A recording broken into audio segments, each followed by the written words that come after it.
LiberalViewer presents. So last week, New Jersey Governor and possible 2016 Republican presidential hopeful Chris Christie held a marathon 2-hour press conference to deal with the Bridgegate scandal after emails revealed his deputy chief of staff, among others, was involved in lane closures on the George Washington Bridge, creating huge traffic jams for political reasons. During that press conference, one of Governor Christie's answers seemed a little odd when he explained how, when the story first broke last December, he investigated whether his staff was involved in the scandal only by talking to the people he described in this clip. Over the course of the next hour, Kevin and Charlie interviewed each member of my senior staff, came back and reported to me that they all reported that there was no information other than what we already knew that had been testified to by Senator Baroni regarding this incident.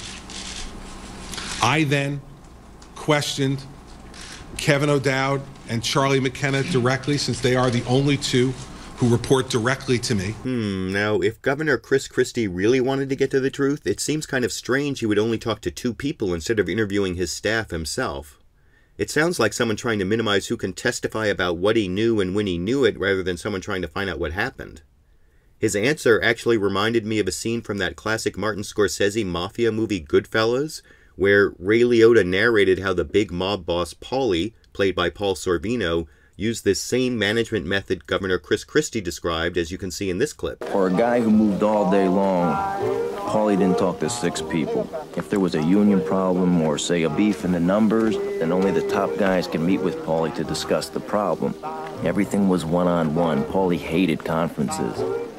He didn't want anybody hearing what he said, and he didn't want anybody listening to what he was being told. So that management method may make sense for a mafia crime boss, but not so much for the chief executive of a state government trying to find out the truth, I think. But I want to know what you think. Is it fair to compare the way Governor Chris Christie investigated the involvement of his staff in Bridgegate with the management methods of the fictional mafia crime boss in Goodfellas? And given some of the questions still out there about Bridgegate, is this scandal over, or will it affect Governor Chris Christie's 2016 presidential ambitions? YouTube, you decide.